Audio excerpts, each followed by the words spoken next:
Hello. This week I'm going to start the long process of painting my German veterans. Got quite a bit to do on the army front because I've got my Canadians to paint as well. So it's nice to be making a start. The first colour I'm going to go with is the field grey, obviously. But I'm going to be using this Vallejo field grey. I normally use Army Painter, but I just thought I'd give it a try and just see what it goes on like. And then I may do one or two in the other, in the Army Painter field grey, just to compare them. So that's the first colour that I'm going to start with, and obviously what I'm going to be doing is just getting the colour down on their entire uniform, trousers and coat. So let me get myself set up, and then I'll let you see me just starting the first one, and then I'll go through it, because what I tend to do is go through the entire army with each coat that I apply. It kind of defers the gratification till the very end, but it's just like the way I like to do it, really. Right, I'll be back in a second. Right, so let's start this first one. And basically I'm just going to get it down. I'm going to try and avoid going over any unnecessary parts, but it really doesn't matter at this stage because I'm just getting this initial coat down. And I'm keeping it fairly thin coat, because I can always go over it again if I need to.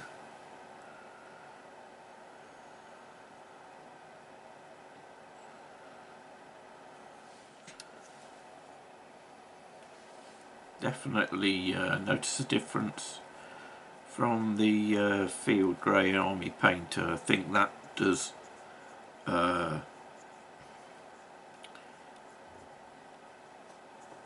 I don't know, it covers more. I mean, it could be that this bottle needs a lot more shaking, but it's good to be experimenting with the different. I mean, I've used a lot of Vallejo colours, but I've always tended to paint my army with Army Painter.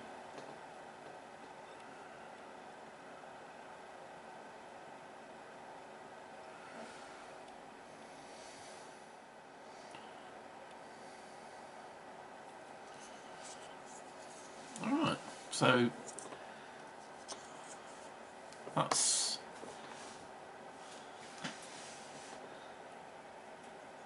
sorry. That's what he's looking like.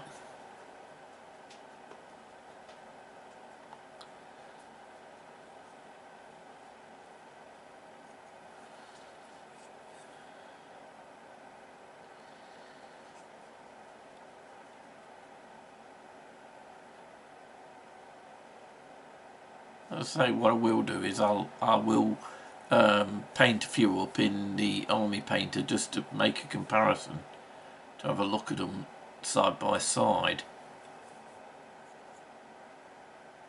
Right, I'll crack on and do a few more, and then I'll perhaps come back and show you an Army Painter one as well. Right, so I'm going to do this next one in the Army Painter field grey.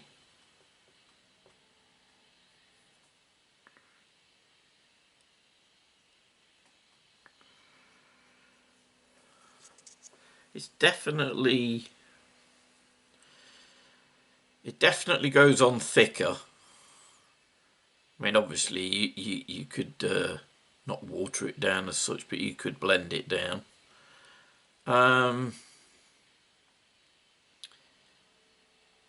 I suppose Army Painter is the most familiar to me because it's what I started with. I think possibly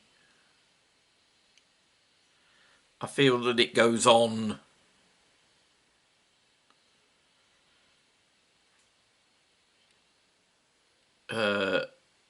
quite solidly. I don't feel like I need to go back over it. I can be sparing with it, and I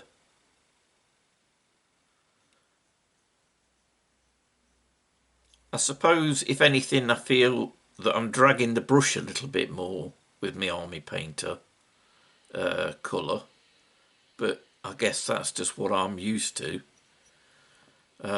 Probably the Vallejo flows a little bit better.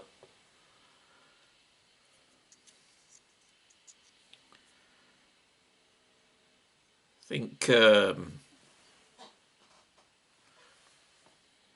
colour wise, well, we'll see that at the end when I'll bring one of the earlier ones up that I've painted, and we'll just have a look at them.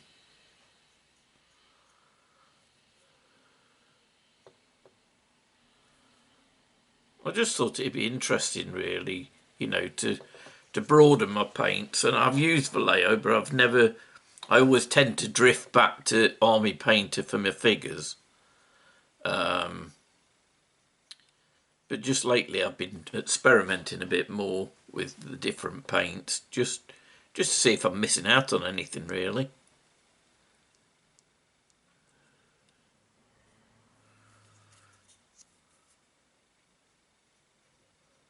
But coverage wise, it's going on really well, as usual.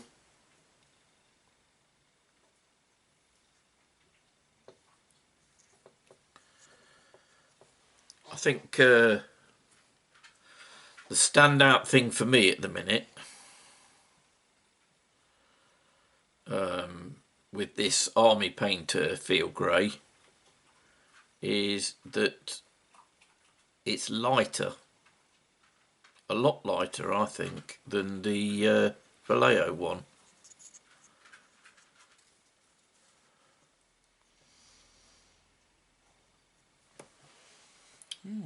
So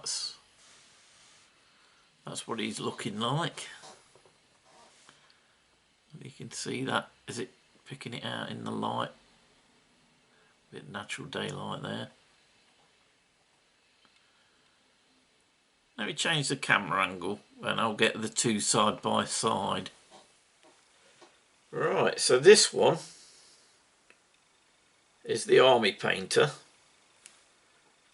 and this one is the Vallejo. I mean, I must admit, I was under the impression that my Vallejo one was a lot darker, but as it's drying, it's gone lighter. So I don't think there's so much difference between them, but it is definitely. I don't know whether I'm catching it well enough for you, really, but it is definitely a bit darker. This one. This is the Vallejo. This is the Army Painter.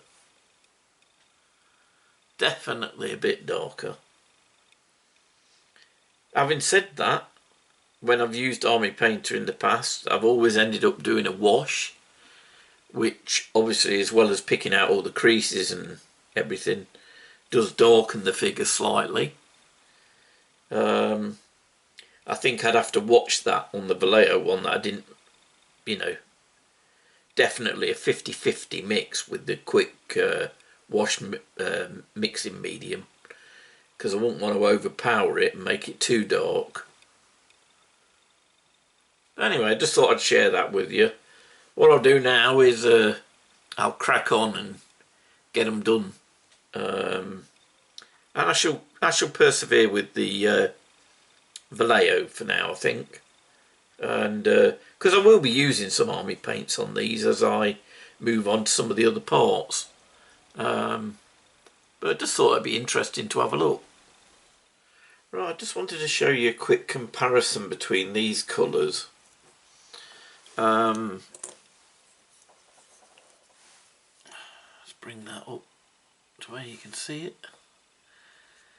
Now this it's a bit messy. I just slapped it on last night, really, but that is using the Vallejo black, which is in the German army set. But to me, it looks far too block coloured. Do you know what I mean? There's no kind of variation on it, you know, for wear or anything. Basically, it just looks too shiny and too pristine. So what I'm doing now, I mean, I will go over these ones. I've dropped back to my regular colour, which is Army Painter Necromancer Cloak. And if you look at that one,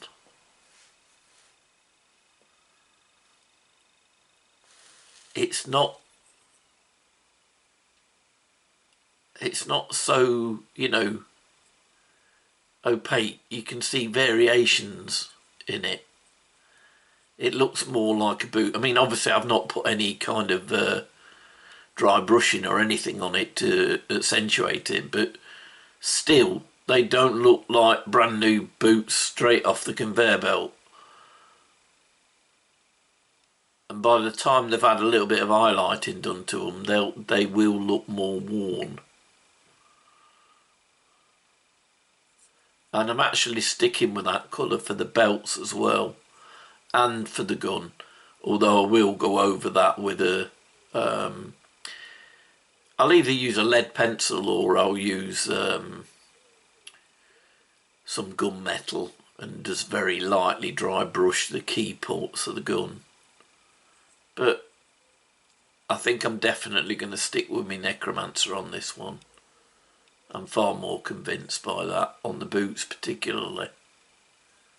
And the same for the strapping.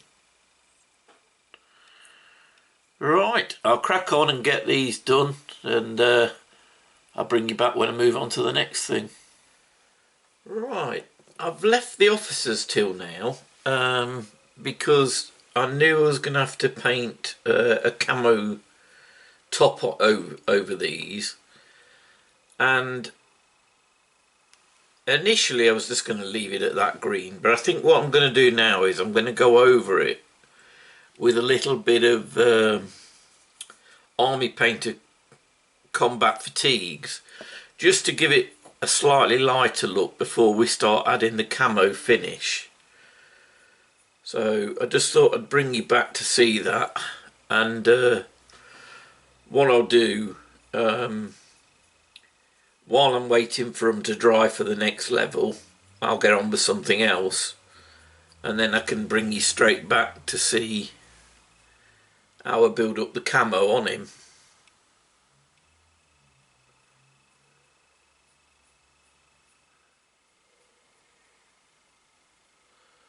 Right, I'm going to let that dry, get the others done, then I'm going to do something else for a while, and then I'll come back and we'll carry on with the camo effect.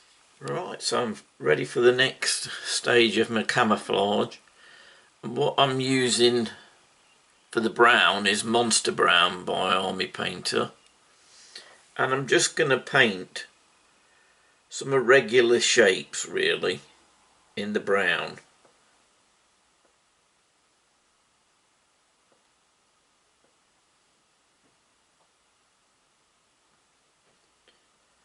I mean, it's always handy to have, you know, a picture or something to work to, but I've done this one before, so I think I can do it from memory. What you got to remember is you're going to be putting a green on here, so leave plenty of space for the green.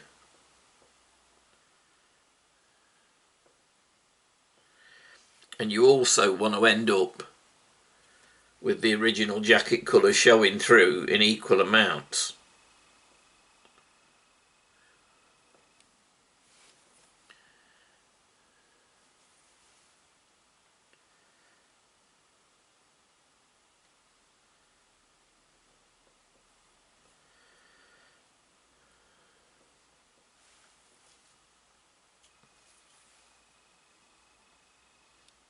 Yep.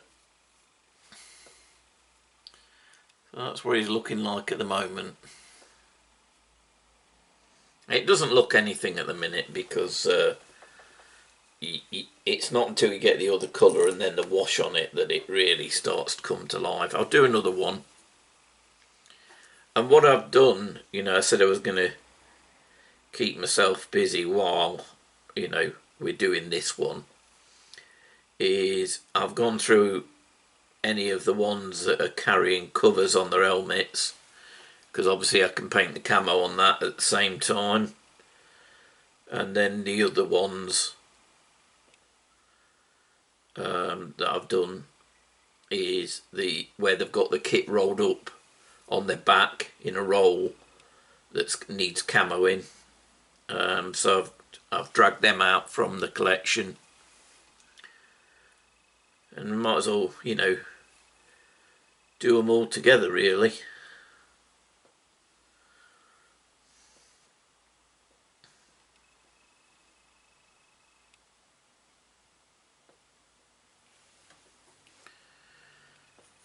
When it comes to the green, I should probably mention it when I do it, but I will be looking to connect that closely to the browns rather than trying to stand it in its own area. So you don't have to try and squeeze the green in this area. You can actually, you know, into the blank areas, you can actually bring it up pretty close to the browns.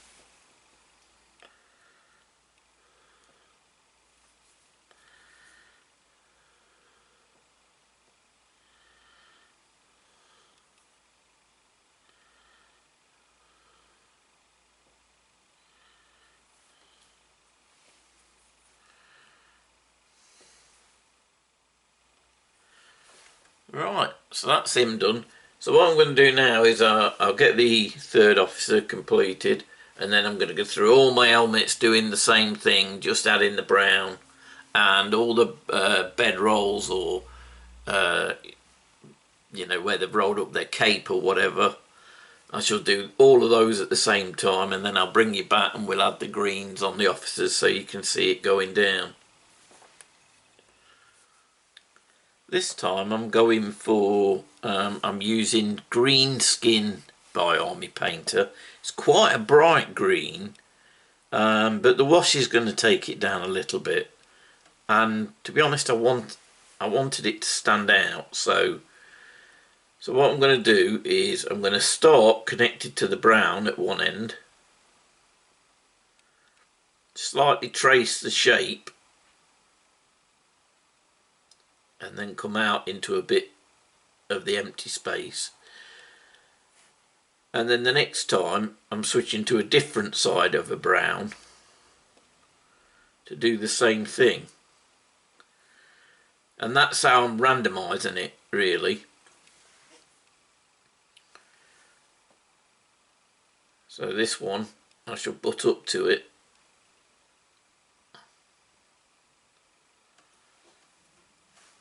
You see that?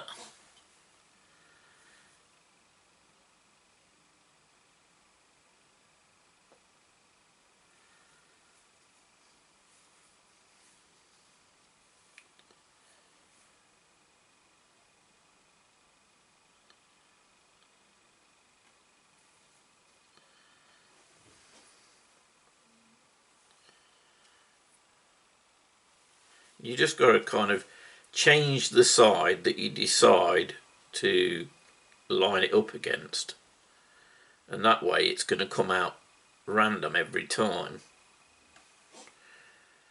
So like that one on that just there is under it.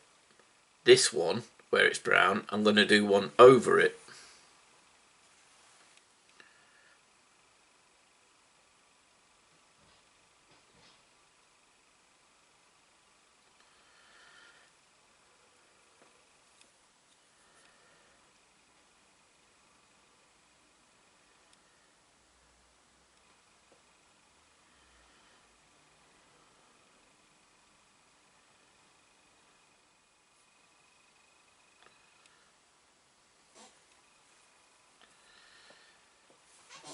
So that's it, it's fairly simple. As I say, if you don't feel confident doing it freehand, then you know, just pick out a picture that's got one that you like and then copy it, because that's basically what I've done in the past. But it's just I've done a few, so I'm prepared to go freehand with this one and not worry about it too much. And, you know, there isn't any exact. I mean, there's certain styles, obviously, of the camo, you know, that without a doubt there is. But as long as you get the feel for it, don't sweat on it. You know, there's plenty of professionals out there that will do the exact one for the right region at the right time, at the right release during the war. Don't worry about it. If it matches what you had in your mind, just go with it. You know, I know that. Well, I'm not a good painter, but I know there's a lot of things I can do at the end to just make it acceptable and make it a nice playing piece for me that I'm happy with. And so that's where I tend to focus on. You know, I'll go round and tidy up things like here, look, where it's not covered the trousers very well and I've blodged the yellow down onto it. I'm not totally sloppy. I'll go round and I'll tidy all that up and I'll do my edges. But the wash does you know, a brilliant job of tying it all together and covering up some of your, you know, little mistakes. And then obviously the other part that really brings the figure to life is when you start putting the basing material on it. But, you know, I'm satisfied with that, and that's where I'm going to follow on the helmets as well that have got the cloth cover on and any of the rolls on the back, you know. Right, I'll crack on and get this done because I've got quite a lot of them to do now, and then I'll bring you back. At this point, just before I start the next main colour sweep, I thought I'd fill in on some of the more unique colouring that's only on a few of the figures, like this brick wall, for instance, and a wooden crate. You know, little things like that, really, and odd weapons. Because by getting these out the way now, I can then switch back and go through methodically all of them again, picking out the same item on each one. So the next thing I'm going to do is I'm going to paint all these little satchel type bags, and I'm using Vallejo khaki for this, just so it gives a bit of you know, definition to it, really, because obviously we're using a lot of similar colours. I mean, it'll darken down when I give it a wash, but it just, you know, picks out a bit of detail, and I think it'll, you know, just give it, you know, a bit more interest value, really. So that's one done. And what I'm going to do, as I normally do, is I'm going to go through the entire army painting these now. And once I've done that and they're dry, I can look at the canisters and the water flask. Right, I'm going to crack on and get all those done, and then I'll bring you back for the next stage. The next colour I'm going to jump onto is Army Painter Crypt Wraith. Now this one I'm going to be using it on quite a few things, actually. I'm going to use it on the gas mask canister, and I'm actually going to use it on all the normal helmets as well. So that'll be all of these ones that, and all of the ones, you know, from the other soldiers that were not camouflaged. I will wash it down, you know, that'll change its colour slightly, but I'll just paint it on this one first, on the canister. I think pretty much all the figures are carrying these, so this will be quite a long sweep.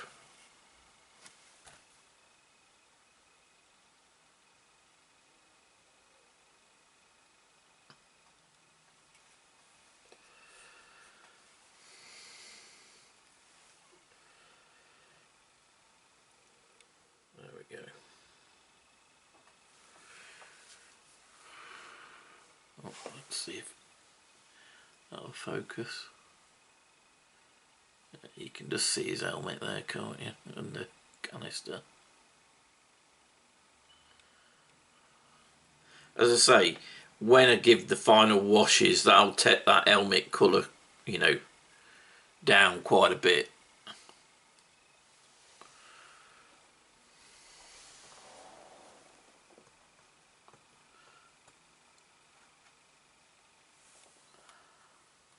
I'll just do one more canister on this figure.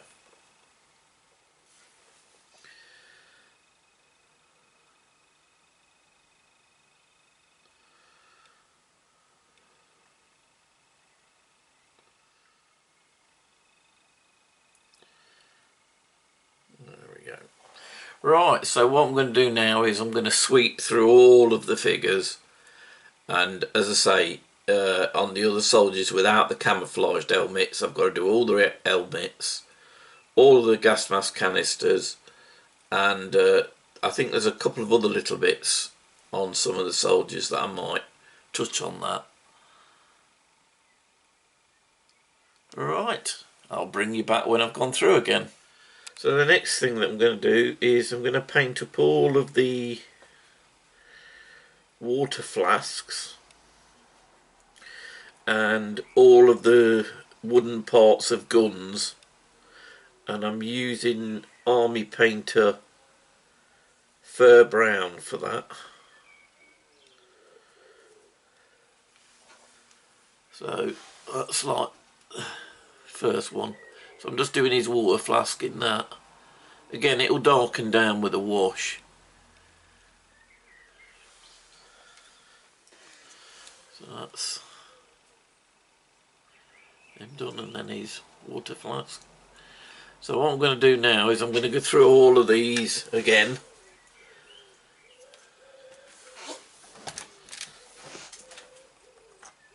And complete these wooden parts. And then I'll bring you back. So this is one of the stages that I'm always pleased to get to, and that's the skin. So with the faces and the hands, I'm using Cobalt Skin by Army Painter.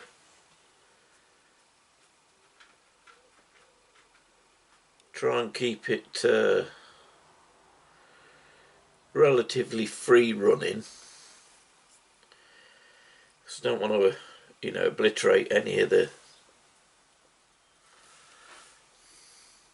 detail.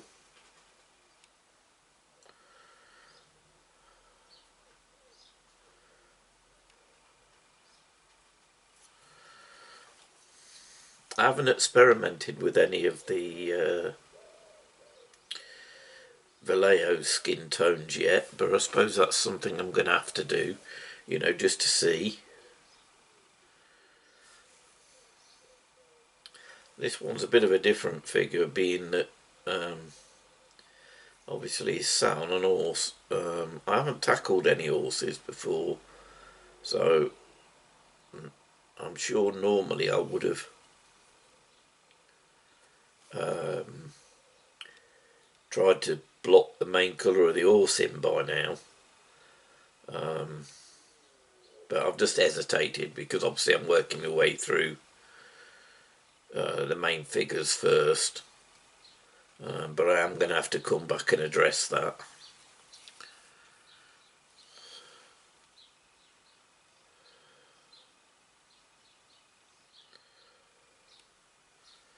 Obviously when I have completed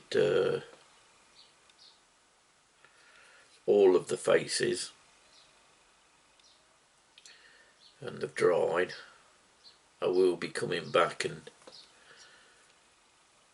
putting an highlight on these, and then finally a wash. But for now I'm going to leave him at that. So as normal, I've got to crack through all the rest of them now. So what I'll do is I'll get them done, and when they're all dry I'll bring you back for the highlighting. Well, since doing the faces, I've been picking up one or two of the left out items any entrenching tools, just little bits really. The chin straps, I've done all the chin straps. I've not done the highlighting on the face yet. I'm getting to that. At the moment I'm going through and just putting little blobs of blue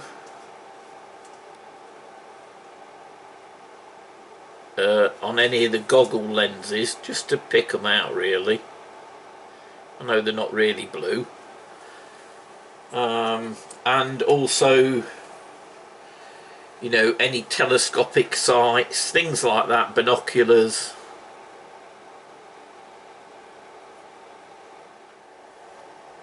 Is that showing up now? Can you see the blue lenses?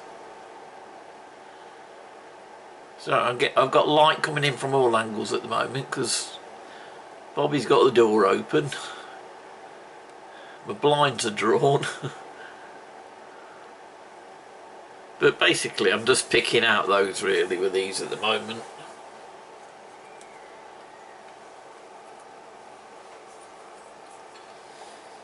And I think I've done it before, I'm leaving all of my washes to the very end.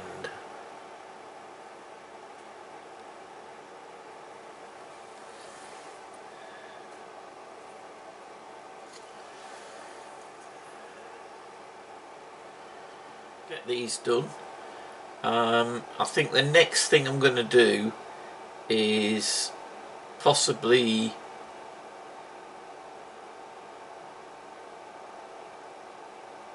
touch up one or two odd bits, like there's a few of the soldiers that are smoking cigarettes, so I'll put a little orange light on the end of their cigarette and touch the cigarette up with white, little things like that. So I'll get all that done, and then hopefully I can come back to you then when we're at the point where I'm going to put highlights on the hands and the faces.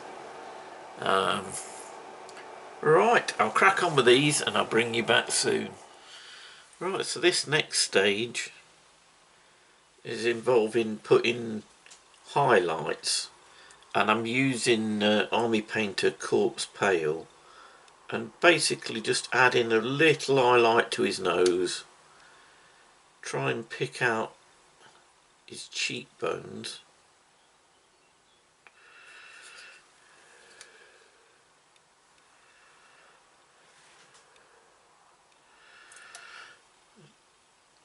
Tip of his chin, and on his lips. I also like to, if they're viewable, just catch the ear on the top at the back.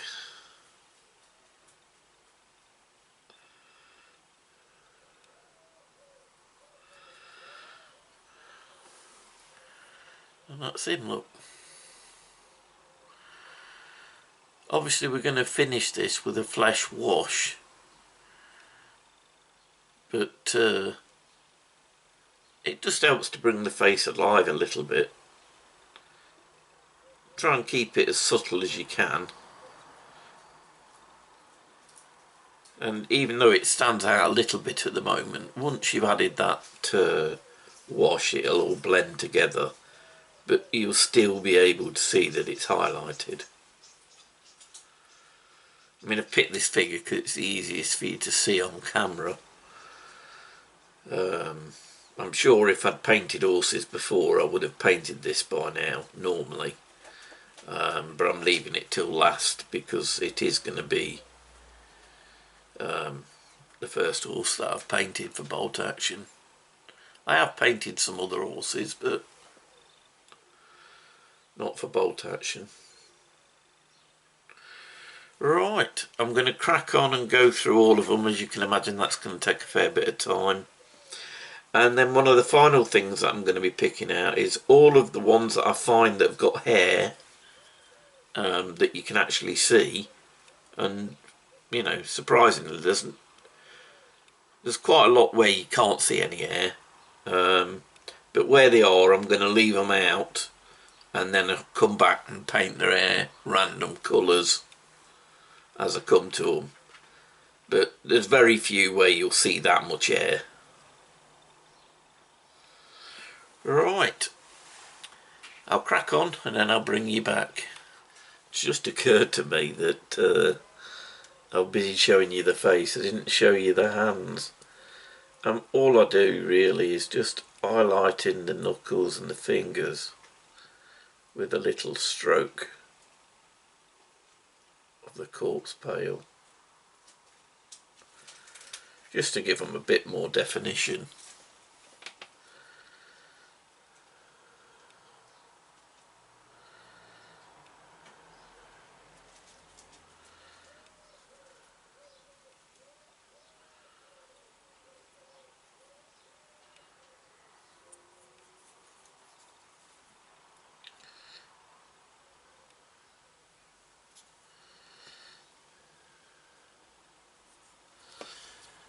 There you go.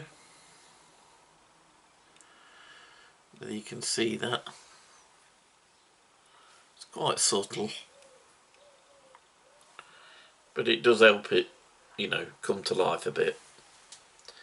Right, so I'm going to press on now and get the rest of them done, and then I'll bring you back. Right, now I've tidied up some of the small details. It's starting to apply all the washes now.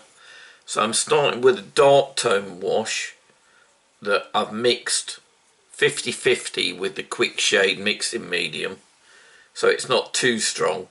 And I'm going over all the green parts. I'm not going to touch the helmet because it's camouflage, but on the plain helmets I do go over it.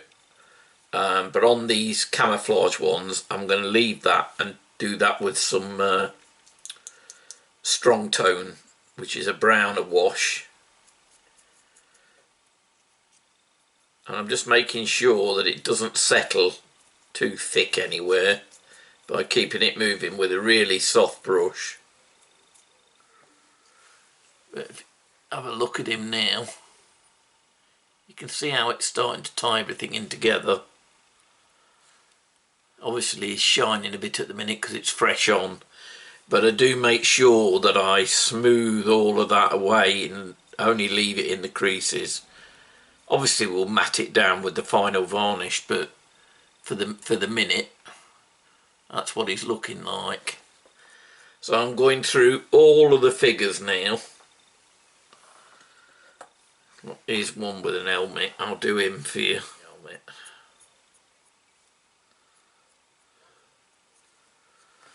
And that's what he's looking like. As I say, they're looking really shiny with the light shining on it, but trust me, they soon dry matte.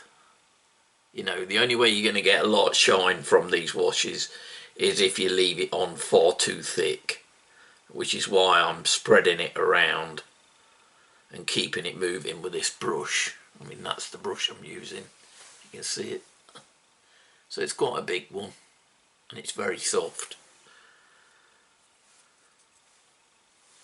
Alright, what I'll do now is I'm going to crack on, get the rest done, then I've got to let them dry, and then I'll bring you back and we'll do the strong wash. While I'm waiting for the strong, is it strong tone or dark tone that I use? Dark tone to dry. And before I start the other washes, I thought that I'd give these a bit of an camo finish. So what I'm doing is I'm just dipping a little bit of sponge into some Vallejo dark green, dab most of it off, and then randomly dab it on the gun.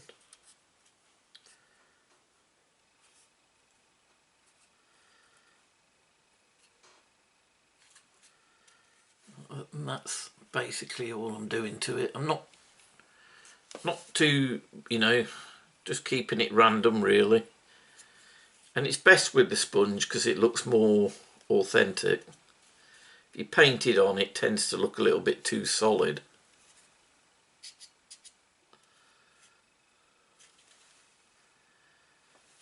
So that's that one.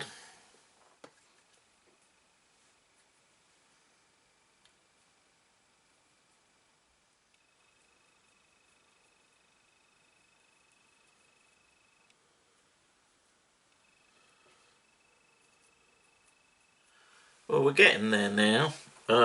As you can see, I've painted up the horse. I'm sorry I didn't bring you along for that. I think I just got caught up in it. And I've also given that one a bit of an oil wash, just to make it look more like the horse flesh. It's got the sheen in the right places. So what I'm doing now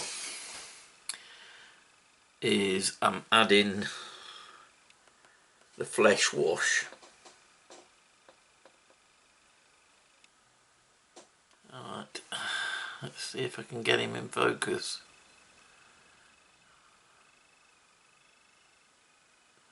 You see that? I've not done it to, you know, I've used the Army Painter flesh wash, but I have again done it 50-50 with the quick shade wash mixing medium, so it doesn't, you know, take away any detail or make it look too dark.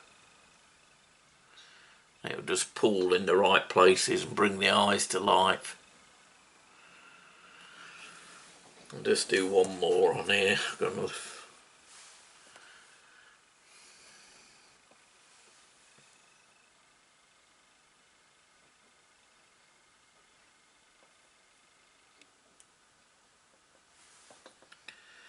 Dab on the face and then on the hands. And together with the highlights, it brings them to life a bit.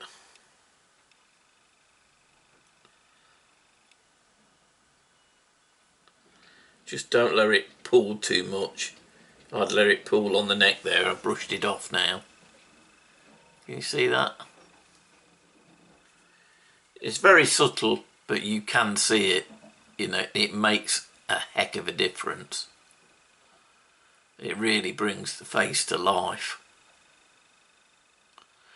Right, I'm going to carry on now and get right through all of these.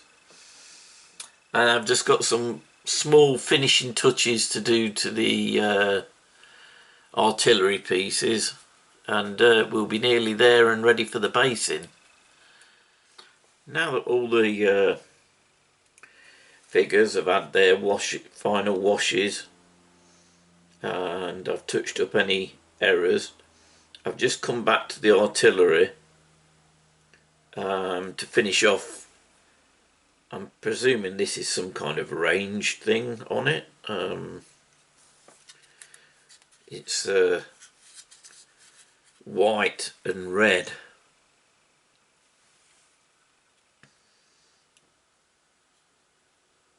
Markings, and then there's a bit of black between it, which I'm going to try and do with a smaller brush.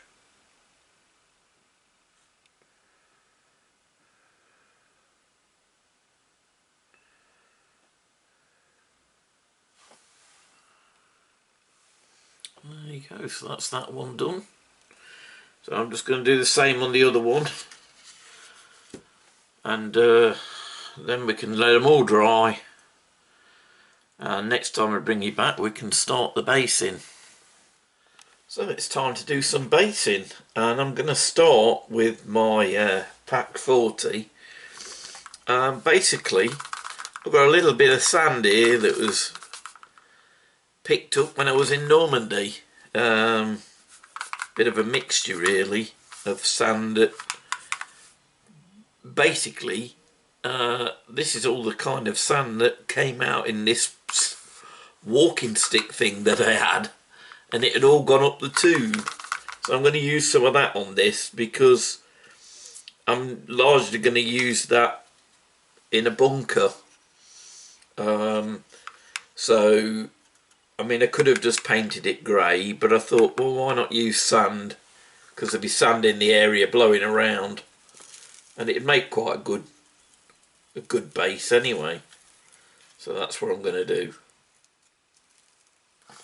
There we go. I don't think that looks too bad actually. Right, so I put the sand down the middle and I decided to edge round it with some grass. It'll help it kind of sit well in a variety of places, hopefully. That's what I'm hoping.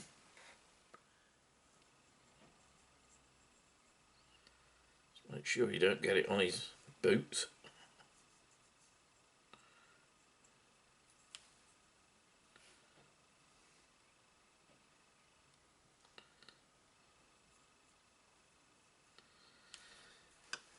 So that's him done. Let me zoom in on this a bit so you can see it a bit better. And then all I'm doing is I'm just dipping him in there. And then just tap it off.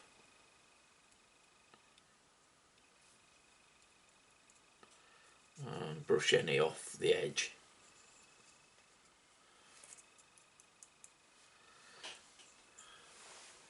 So that's what it's looking like.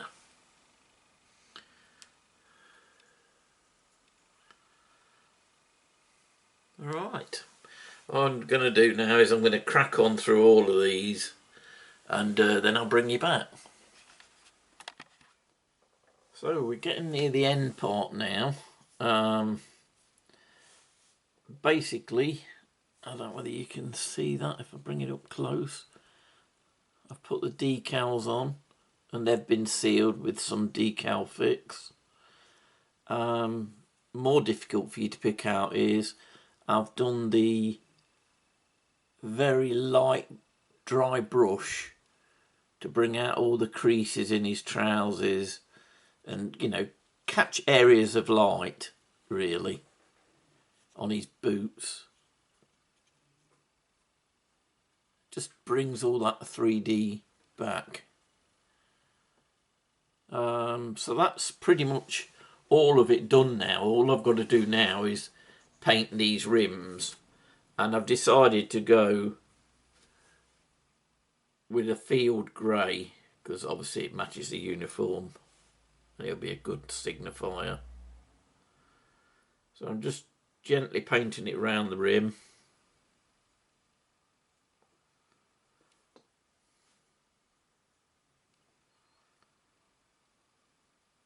Doesn't take very long. That's that one done. And then what I'm going to do is leave these to dry, you know, an hour or so will do. And then I can start getting them ready for the matte varnish. Right, I'll crack on and get the rest of these done and then I'll bring you back. Right, so all the rims have been painted and they're all pretty much bone dry now. So I can start mounting them on my varnishing pole. All I've done is put a piece of double-sided tape over the top, and then it's just a matter of sticking them on. I think people that have been watching the channel have seen this a few times.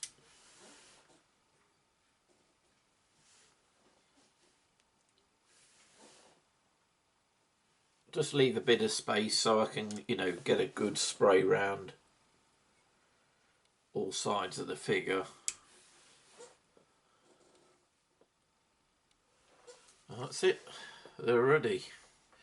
I'm going to stick the rest on the other poles that I've got, and basically I'm not going to take you out there with me because it'd be a bit awkward to film and paint spray at the same time, but I use matte varnish from Army Painter, and basically, as everyone will tell you, you need to shake these cans, and then when you think you've shaked them enough, shake them again the same amount. You know, really give it a good shake. And if it's you know, a cooler day, it may even pay to just put it in some warm water to sit in it for a bit, just not hot, just warm, so it warms it through and it helps it mix. so you don't get no problems with your varnish. But as I say, the main thing is you've got to shake and shake and shake and shake to make sure it's all mixed in there. And then what I do is I'll hold the can about this distance away. So about, I don't know, between 6 and 8 inches. And what you want to do is you want to start your spray slightly off so you're not on the figure, and then keep it as a constant spray as you come across, and then a constant spray back. Turn it around, same there, one back, one along from the top, one along so you get in the sides, and that's it. Just one light spray. You don't want to put too much on, otherwise whether it's matte or not matte it'll still end up looking too glossy. Better to do little, leave it 4 hours and then do another coat if you think it needs it. So that's all there is to it, really. What I'll do now is I'll get the rest stuck on, I'll get them varnished, and then what I'll do when they're dry, we'll bring them back, set them up, and we'll have a quick look at them all, see what they're looking like, and we'll wrap this one up. Right, so they're all dry. They've all been varnished twice, so they're complete now. And I thought basically what I'd do is I've took a series of closer photos so you can have a good look at them. And what I'll do is I'll wrap the video up as we look at the photos. So it's project complete. I'm really pleased to have got these done. And I'm really chuffed with the way this one's turned out. I know he's not part of the veteran army as such, but, you know, I built these and I thought I might as well paint them up as veterans and put them alongside. But they're mainly for my bunkers, you know, on D-Day battles. Anyway, I hope you've found this interesting. I know it's a bit of a long one again, but it's very difficult to condense everything down on this painting one because there's so many little bits that I want to tell you about. I'm probably tempting fate, but I'd like to think this is going to be the last German army I build for a while, because I have got 4 now. I've got Waffen SS, I've got Grenadier Army, Fallschirmjägers, and now these veteran Germans. So I'm hoping I've got enough really for, you know, all the Normandy campaigns, because as you know I'm sticking in Normandy now. So it'll be cracking on to the Canadians next. And then I let my original American 101st Airborne go, so I've now got the ones for D-Day, and they've arrived, so I shall have to start looking at them soon. Anyway, as I say, I hope you've enjoyed it. If you have, please consider giving me a thumbs up. And if you've liked it and you want to see some more, you know, please consider subscribing and clicking that bell for when the next one drops. Anyway, I'll wrap this one up now, and I'll see you again soon. Bye.